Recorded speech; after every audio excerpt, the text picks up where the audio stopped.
This is the output from a half-wave rectifier. In a previous lesson, you learned that the peak amplitude of this output pulse is equal to the peak amplitude of the secondary voltage. But notice that we only have the output pulse half the time. The other half of the time, there's no output at all. Here's the output from a full-wave rectifier. Now we have an output pulse all the time, but notice that its peak amplitude has decreased.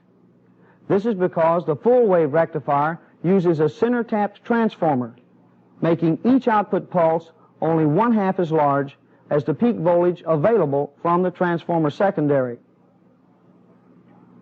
Here's the output from a rectifier that combines the best features of the other two rectifiers to produce an output pulse all the time that is still the same peak amplitude as the peak amplitude of the secondary voltage.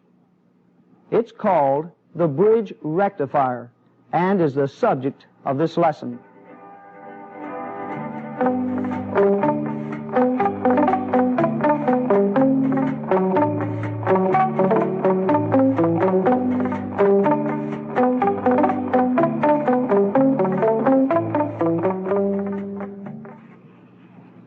Remember now, the half-wave rectifier produces all the secondary voltage, but it only does it for half the time. The full-wave rectifier produces half the secondary voltage, but it does it all the time. And the bridge rectifier that we're going to study produces all the secondary voltage, and it does it for all the time. 3 different rectifiers, 3 different outputs. And yet, they all operate on the same basic principle, electronic switching of the transformer secondary. We're going to discover this principle by tracing the development of these rectifiers, because by understanding this simple principle, you'll be able to name each component in the bridge rectifier circuit and know exactly what its function is. You'll be able to trace current flow through the circuit. You'll know how to calculate all the voltages in the circuit, and you'll know how to troubleshoot the circuit. All these things you'll learn in this lesson on the bridge rectifier. Now you might be wondering, why so many different types of rectifiers? Well, like so many other developments in electronics, rectifiers have evolved through several stages. At first, they were simple devices because the need for their output voltages was not extremely critical. However, with the development of more sophisticated equipment, the need for more exact, more powerful output voltages arose. The half-wave rectifier is limited in the amount of current it can supply to the external circuit. Additionally, its average DC voltage output is less than 1/3 of its peak secondary voltage. For these reasons, its use is limited to very low power applications. Even the full-wave rectifier has its limitations. Though able to supply more current to the external circuit than the half-wave, it is still a relatively low-power device. And because it requires a center-tap transformer, only half the available secondary voltage is felt in the output. Another limitation of the full-wave rectifier is the peak inverse voltage applied to each non-conducting diode. It is double the output voltage. Now this means that rugged diodes and rather large transformers are needed to supply high output voltages. There is a definite need, then, for a rectifier without these limitations. The bridge rectifier meets this need. I'd like to show you now the really simple principle on which the bridge rectifier operates. Remember, earlier it was stated that the principle was electronically switching the transformer secondary. Now the transformer is connected to a 115-volt AC power source. The load represents the current drain on the circuit. During 1/2 of the input alternation, the voltage across the secondary will appear like this. Positive on the top and negative on the bottom. Now, pay particular attention to this next step. At this time, electronically, the bridge rectifier does this. Connects the load to the top or positive end of the secondary and grounds the bottom end of the secondary. Now, this electronic switching occurs as soon as the top of the secondary goes positive and terminates when it starts going negative. When the input reverses, the top of the secondary becomes negative and the bottom becomes positive. Now, the bridge rectifier electronically switches the transformer connections like this. The load is connected to the bottom or positive end of the secondary, and the ground is connected to the top or negative end of the secondary. Now notice that the load is always connected to the positive end, and ground is always connected to the negative end of the secondary. This is true if we want a positive output voltage. Of course, if we want a negative output voltage, all we do is arrange the bridge rectifier circuitry so that the load is always connected to the negative end of the secondary and the ground is always connected to the positive end. With this arrangement, the output voltage is negative. But since the bridge rectifier is mostly used to produce positive output voltages, that is the arrangement which we'll concentrate on in this lesson. Now that we have a basic understanding of the principle on which the bridge rectifier operates, switching of the load and the ground connections to the transformer secondary. Now don't lose sight of this simple principle, because by understanding this, you'll have no trouble understanding any aspect of the circuit. To make certain that you do understand this principle, let's have a little test. Now, in your TVI guide, under Item 1, you'll find 4 diagrams. Now, you're asked to draw in the connections to the load and to the ground for each diagram. Oh, and be sure to check the output voltage in each case before drawing in the connections. Okay? Here's the first one. The output voltage in this case is positive. So, where is the load and the ground connected?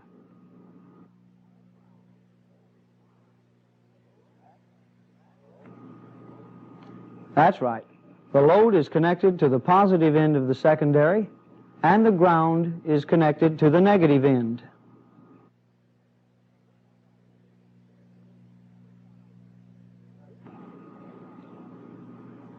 Now this output voltage is negative, so where is the load and the ground connected?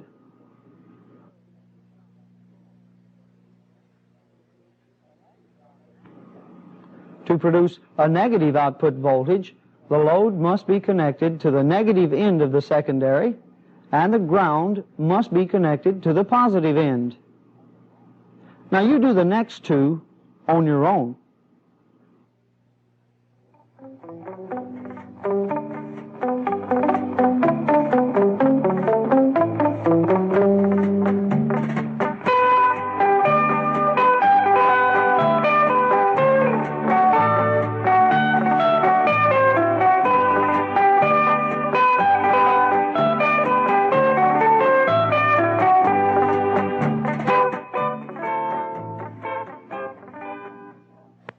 Now, since everyone passed the test, let's go one step further and determine exactly how the load and ground connections are switched by the bridge rectifier circuitry.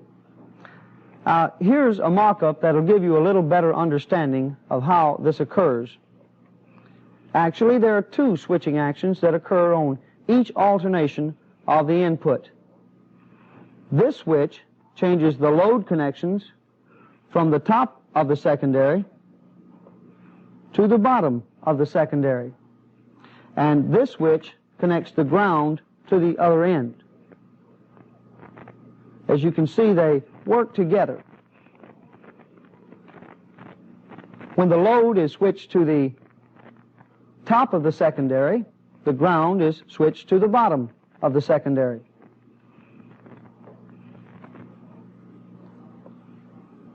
When the load is switched to the bottom, the ground is switched to the top. And it's that simple. Back and forth, as the input changes, always connecting the load to the positive end of the secondary, always grounding the negative end. Now watch as a few output pulses are generated.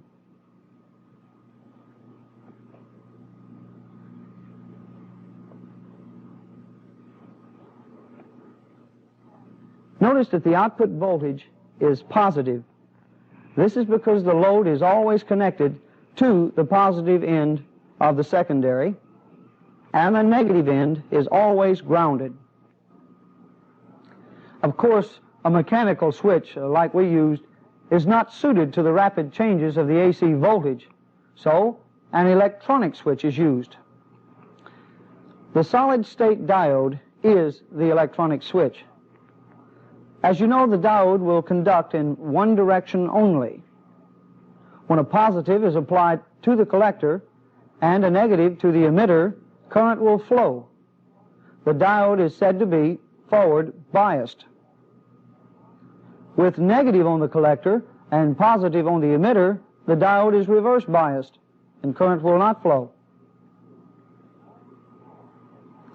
It's this on-off characteristic of the diode that makes it an ideal electronic switch.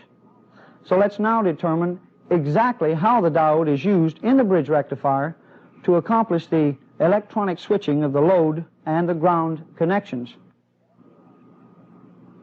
First, let's see how the ground is switched. With this polarity on the secondary, we must connect the bottom or the negative end of the secondary to ground. Now this diode is connected so that its collector is always at ground potential. In order for it to allow current to flow, its emitter must be negative with respect to its grounded collector. So anytime this end of the secondary goes negative or below ground potential, the diode becomes forward biased, conducts, and connects this end of the secondary to ground. When the input reverses, this end of the secondary is positive or above ground. The diode is reverse biased, will not conduct, and opens this path to ground. Another diode connected to the top of the secondary will accomplish the same thing. It'll connect the top of the secondary to ground when it's negative, and open this path to ground when the top of the secondary is positive. Now watch as these two diodes work together to always connect the negative end of the secondary to ground.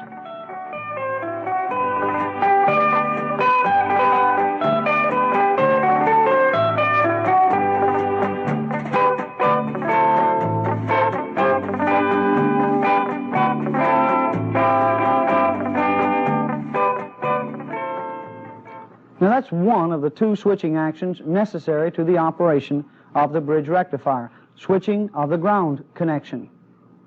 Now let's see how the load connections are switched. Actually, it's done the same way.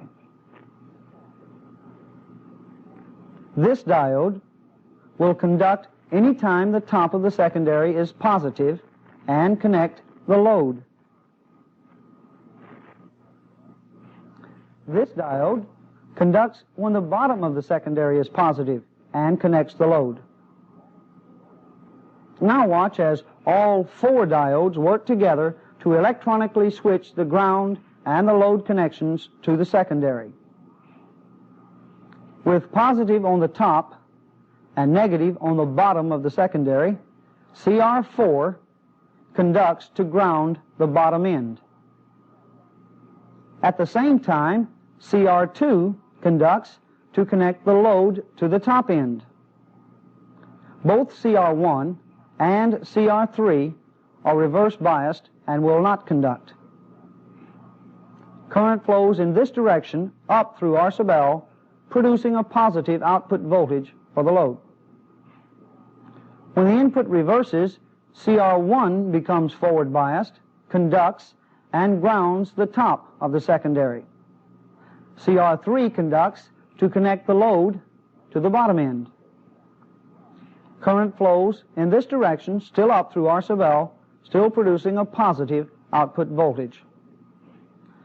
Now notice that in both instances, current flows the same direction through the load. So the output voltage is always positive. Okay, that's how it works. The diodes electronically switch the ground and the load connections to the secondary. Now we can complete item 2 in the TVI guide. The transformer, T1, couples the input to the bridge rectifier.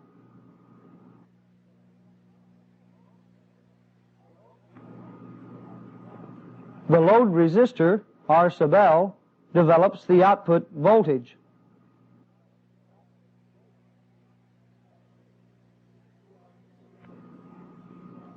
CR2 and CR3 switch the load connections.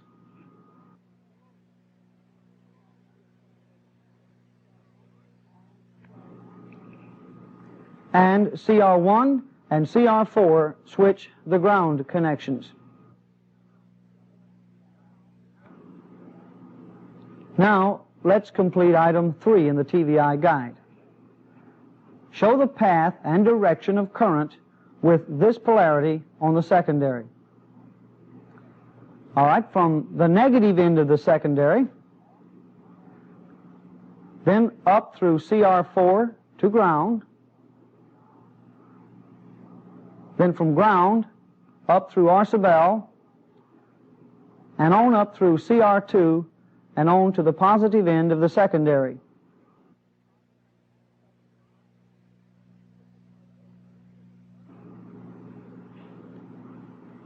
When the input reverses, current flows from the negative end of the secondary down through CR1 to ground, then from ground up through R sub L, and then down through CR3 and on to the positive end of the secondary.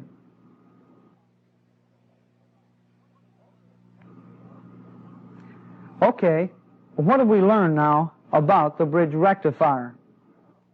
It produces all the secondary voltage all the time. Right?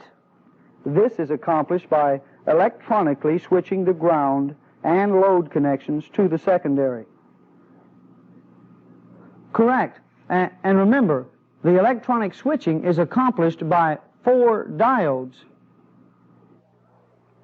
Yes, CR1 and 4 switch the ground connection, and CR2 and 3 switch the load connection.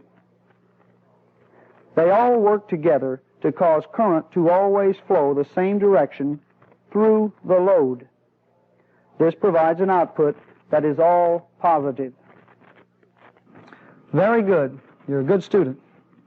Now let's go a step further and discuss the voltages present in the circuit.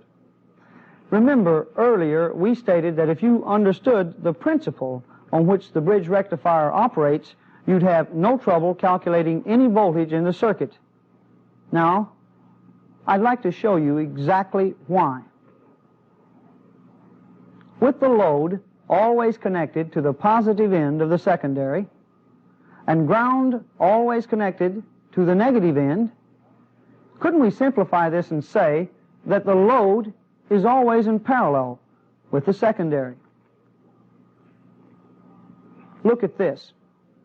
Positive on the top of the secondary, the same positive on the top of the load. Ground on the bottom of the secondary, and ground on the bottom of the load. The load is in parallel with the secondary. Now it should be obvious that whatever voltage is felt on the secondary will also be felt on the load. Now knowing this, calculating voltages in the bridge rectifier simply boils down to what is the secondary voltage. Now there are a couple of points to remember when calculating the secondary voltage. First, is there a step-up or step-down ratio between the primary and secondary windings of the transformer. Now here we see a 1-to-1 ratio, which means that the secondary voltage is exactly the same as the primary or input voltage. A 1-to-3 ratio, shown schematically like this, simply means that the secondary voltage is 3 times the primary voltage. Now, if no ratio is indicated, then it's assumed to be a 1-to-1.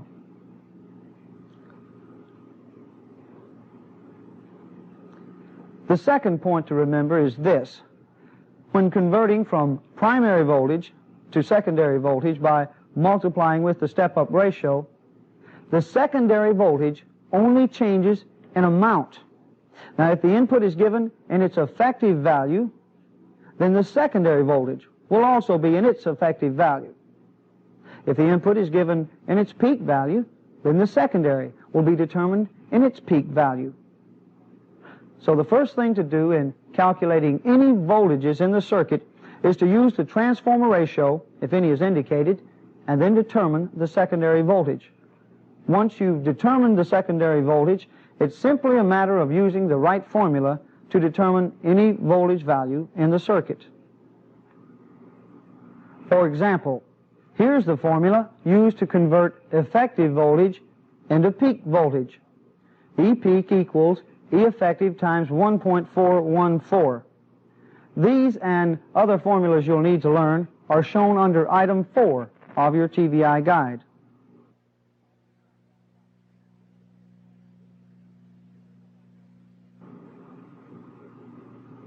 This formula is used to convert peak voltage into average voltage. E average equals E peak times 0.636. Now remember, this is the peak secondary voltage in this case.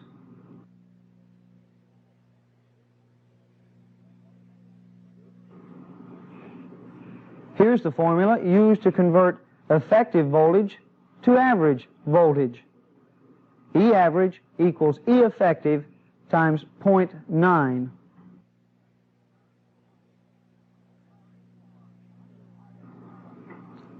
Under item 5 in the TVI guide are several problems for you to work out.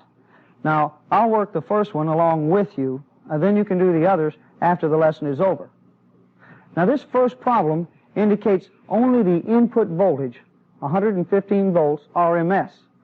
Now, that's the effective value. We're asked to determine the peak secondary voltage and the average output voltage. Well, the first thing to do is determine the secondary voltage using this step-up ratio of 1-to-3. So, 115 times 3 equals 345 volts. That's the effective secondary voltage.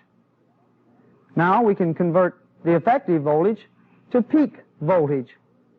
Substituting, we have 345 volts times 1.414 equals 488 volts.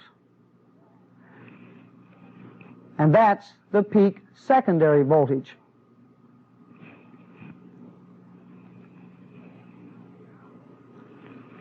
Now we can convert the peak secondary voltage to average output voltage.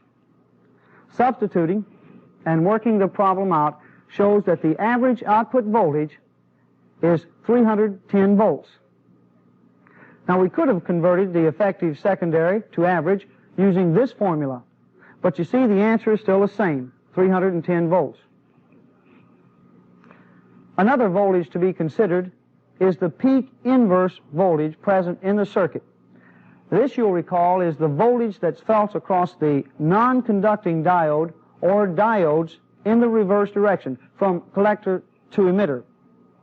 Now, each diode has a so-called breakdown voltage that, if exceeded, will destroy the diode. For this reason, transistor manuals will list the PIV, the peak inverse voltage rating, for all diodes. Now, this rating specifies the maximum reverse voltage which can be applied to the diode before breakdown occurs. In all applications, a diode having a more than adequate PIV rating should be used. For example, in a circuit with a maximum peak inverse voltage of 200 volts, the PIV rating for all diodes used in that circuit should be at least 300 or 400 volts. Now, this safety margin will protect the diodes against voltage surges. To determine the maximum PIV in a bridge rectifier is as simple as determining the peak secondary voltage, because PIV is equal to the peak secondary voltage. Let's assume, for example, 300 volts effective on the secondary and see what inverse voltages are felt on the non-conducting diodes. With this polarity on the secondary, CR2 and CR4 are conducting, and they'll act like short circuits. So let's show them that way. Now let's rearrange the circuit a bit to get a clearer view of how the inverse voltage actually appears to the non-conducting CR1 and CR3.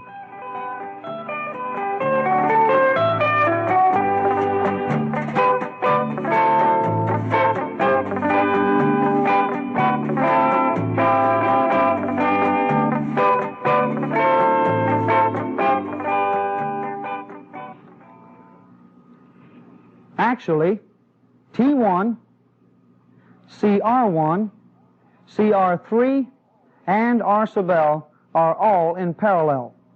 So whatever voltage is felt across the secondary of T1 is also felt across CR1 and CR3. Both collectors are at ground. Both emitters are at a positive 300 volts effective. But we're looking for the peak inverse voltage. So we must convert this 300 volts effective to its peak value. Remember the formula? E peak equals E effective times 1.414. So the peak inverse voltage, in this case, is 424 volts. When the input reverses, CR2 and CR4 feel 424 volts peak inverse voltage also. All the diodes feel the same PIV, the peak secondary voltage. Now, the final subject of this lesson is troubleshooting. This is simply a matter of understanding the circuit operation and analyzing the symptoms of malfunction. Now, here is a view of the normal output from the bridge rectifier. Let's put a trouble in the circuit and see if we can determine what's causing it. Notice that all of the output is gone. Our symptom of malfunction then is no output. Now, what could cause this problem? Well, the first thing to check, of course, is the fuse. If it's blown, you'll have no output. But let's assume for now that the fuse is good. So what else do we check? Remember, there are two distinct paths for current flow in this circuit. One path is used to produce one pulse in the output. The other path produces the other pulse. But notice that some parts of the circuit are common to both current paths. The transformer, some of the connecting wires, and the load resistor are sub L. So it's logical to assume that if both pulses of the output are affected, as with no output, the trouble must be in some part of the circuit that is common to both current paths. So with no output as a symptom, we check the transformer for possible open primary or secondary winding, the common connecting wires for possible breaks, and the output resistor R sub L for an open. Now, let's look at another possible symptom you might encounter. Here we see a normal half-wave output. Normal, that is, for a half-wave rectifier, but definitely not normal for a full-wave bridge rectifier. This indicates that the bridge rectifier is now operating as a half-wave rectifier. And that, of course, is not as it should be. So what's the trouble? Well, obviously, one of the two current paths is open, the one that's required to produce this missing pulse. From the schematic, we can see that this narrows the trouble down to the 4 diodes, one of the 4 diodes, or perhaps one of the common connecting wires to the diodes. Well, the diodes are the most likely source of failure, so we could check each of them for an open. With only half-wave output, then, look for an open diode as the most likely source of the trouble, or perhaps one of the connecting wires might be open. Now notice the fuse on the trainer. If a short circuit develops somewhere in the rectifier, the resultant excess current drain will probably blow the fuse. Actually, that's the purpose of the fuse. It's designed to be the weakest link in the circuit, to burn open if excess current suddenly flows through it. Now when it opens, it stops all current flow in the circuit, thus protecting all the more expensive components. Now an open fuse produces a no output symptom, but remember, if you find a blown fuse, look for the short circuit that caused it to burn open before you replace it. Now item 6 in your TVI guide lists several troubleshooting problems. I'd like you to work them out when this lesson is over. Just remember that if the symptom is no output, then the trouble must be in a component that's common to both halves or both pulses of the output voltage. If the symptom is half-wave output, the trouble must be one of the diodes, or perhaps one of the connecting wires to the diodes. And that's the bridge rectifier. It's a couple of electronic switches, a transformer, and a load. CR2 and CR3 electronically switch the load, and CR1 and CR4 electronically switch the ground. These two switches, or pairs of diodes, work together to utilize all the secondary voltage all the time. This, of course, was the bridge rectifier's chief advantage over other rectifiers. Because the load is always switched in parallel with the secondary, the peak secondary voltage, the peak output voltage, and the peak inverse voltage are all the same in the bridge rectifier. When troubleshooting and the symptom is no output, look for trouble in one of the common components. If the symptom is only half-wave output, it's probably caused by an open diode. And there you have it, the solid-state bridge rectifier. Now later on in the course you will study the vacuum tube bridge rectifier. Confidentially, they both work exactly the same.